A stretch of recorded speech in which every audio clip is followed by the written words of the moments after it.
అనే ఒక నామకరణంతో ఇక్కడ ఒక అనాథ శరణం నడపడం జరుగుతుంది ప్రొద్దుటూరు విలేజ్లో. సో ఇప్పుడు వీటితో పాటు మేము ఇంకా అమ్మాయిలకు కానీ ఇంకా సొసైటీకి కానీ ఇంకా వేరే విధంగా కూడా హెల్ప్ చేయాలని డిఫరెంట్ ప్రాజెక్ట్స్ మేము వినూత్నంగా రిలీజ్ చేస్తూ ఉంటాము. మేము ప్రతి ప్రాజెక్ట్ చేసినా కూడా అది ఒకసారి తూతు మంత్రం కదా చేయకుండా దాన్ని కంటిన్యూషన్ చేయడం చాలా ఇంపార్టెంట్. సో ఇప్పుడు మేము ఈరోజు మెయిన్ ఘట్టం ఏమంటే యువతకి ఉద్యోగ అవకాశాలు లేవని చాలా చోట్ల మనకి న్యూస్ చదువుతూ ఉన్నాము. పర్యాటక రంగంలో పర్టికులర్లీ హాస్పిటాలిటీ డివిజన్లో మనకి ప్రగతి రిసార్ట్స్ వాళ్ళు ముందుకు రావడం జరిగింది.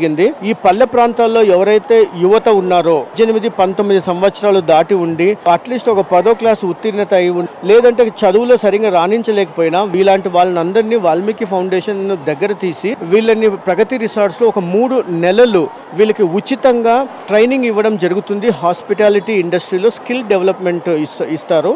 అందులో అకామిడేషన్ ప్లస్ ఫుడ్ కూడా ఫ్రీగా ఉంటుంది. దీంతో పాటు నెల 7,500 స్టైఫండ్ కూడా ఇస్తున్నారు.